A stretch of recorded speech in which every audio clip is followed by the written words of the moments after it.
Atlar üçün bir devleti kurdular, bizi buyuya soktular, bizi karanlığa gömdüler, bədbəxt ettiler. Səfəvilərdən sonra buradan gelip geçen Türklere dediler sen şiələşməlisən. Şah İsmail dedi şiələşməlisən. Şiələşməyəndə qılıçdan keçirtdilər. 20.000 nəfər özbəöz Türk müsəlmanı Şah İsmail Təbrizdə soyqırıma uğratdı. Türk tarixində ilk soyqırımı gerçəkləşdirən Şah İsmail'dir kardeşim. 20.000 nəfər sadəcə Təbrizdə. 7.000 nəfər Ərdəbildə soyqırıma uğratdı. Bütün körpüləri dağıtdı Azərbaycanda. O Sünni Türkləri qətl etmək, məcburən şiələşdirmək üçün Şah İsmail əmri üzərinə köpəklərin arxasına şələ bağlayırdılar. Şələ, quru şələ. Təbrizdə bir Sünni kitabları yandırma planı çizmişdi. Sünni kitabları yandırma. Tabii ki bunun arkasında Fars milliyetçiliği var. Çünkü Şah İsmail'in 14 yaşında bir çocuğuydu. Ve başına tac koyanda Şahnamenin metnini ezberleyerek başına tac koymuştu. 12 imam adına 12 cümleden ibaret bir andisma metni vardı Şah İsmail'in. Bu 900 illik Fars milliyetçiliğinin şubiyenin programıydı. Kur'an ilk defa olarak Bayındırlı Devleti zamanında, yani Akkoyunlu Devleti zamanında Türk diline tercüme edilmiştir. Bu kitaplar direkt olarak Şah İsmail'in emri üzerine yandırıldı. Şah İsmail'in emri üzerine Kızılbaşlar girirdiler eve. Uşaktan soruşurdular adın nedir?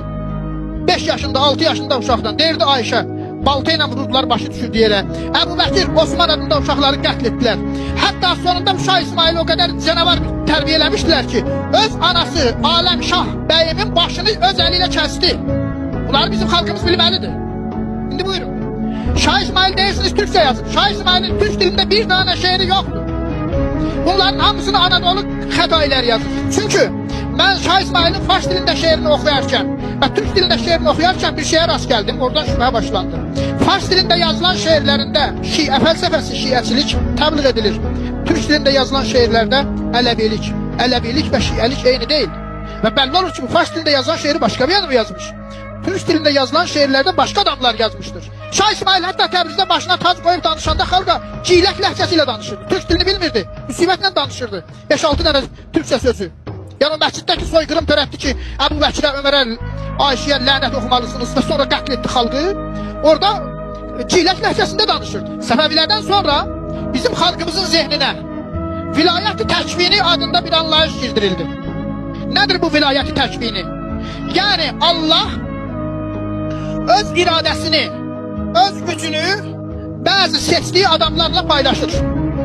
Hatta Hz. Məhəmmədin sahip olmadığı iktidar ve kudret bazı seyirlerde vardır. Ki bunun kaynağı gelir hürufiliye.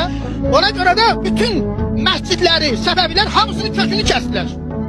Bizim Azerbaycan'da ne kadar bulaq var idi, ne kadar körpü var idi, özellikle Azerbaycan'daki Osmanlı'ya lojistik destek olurdu. Bunların hamısını yok ettiler, kökünü kestiler. Azerbaycan'ı mahvettiler. O ki derler ki Azerbaycan'ın, bütün Azerbaycan'ın payitahtı falan eləyibdi Təbrizi. Yalandı bu, Sovet yalanıdır. Bunu size de inandırmışlar. Sovet yalandır. Neden? Çünkü zaten Azerbaycan'ın payitahtı Akkoyunlular zamanında, Karakoyunlular zamanında Təbriz idi. Bunu Şah İsmail etmedi ki. Səfəvilərdən önce hiçbir zaman bizim milletimiz pirleri, mezarları ziyaret eləməyibdi. Bunu Səfəvilər getirdi. Səfəvilərdən sonra 4500 tane Azerbaycan'da köpəklərin bastırıldığı, hatta adamların bastırılmadığı mezarlar vardı ki, dediler ki burada seyitler dəfn olubdu, gedin ziyaret edin. İslam'da böyle şey yoktu. İslam'ın arasında yazıldı ki gedin seyitten şəfa dileyin. La yuqbalu minha şəfaətun. Kur'an'da deyir ki şəfaət kabul edilmez. Adam her fırıldaq eləyir, başını yarır, zəncir vurur. Səfəvi pisliydi hamısı. Sonra gedir İmam Hüseynin qəbrini ziyaret edir ki Allah məni bağışlayacaq. Bunların hamısını kim getirdi bizim milletimize? Bunu Səfəvilər getirdi. Məzarpərəstliyi Səfəvilər getirdi. Təbrizin sağında solunda 2 tane tepe var. Zeynalı, Eynalı ve Zeynalı. Onun da adını değiştirdiler. Güya Hazreti Ali'nin oğlu orada dəfn oldu. Yalan. 1400 yıl bundan qabaq cənazəni ora gətirənə qədər gətirmək mümkün olar mıydı? Qoxuyardı, qurtlardı. Bir il zaman lazım idi devenin üzerinde. Bunların hamısı Səfəvi yalanlardı. Yani bizim dinimizi, bizim milli kimliğimizi, bizi şəxsiyyətsizləşdirdiler. Bizi kölələşdirdiler, bizi bir heç ettiler ve bizi bu onların ateşlerinin altında əliyen insanlar sürüsünə çevirdiler. Bakın aziz dostlarım, Seyyid Əzim Şirvani, Məhəmməd Əmin Rəsulzadə, Mirzə Nəkmər Sabir, bunların hamısı Səfəvi düşmanlar oldular.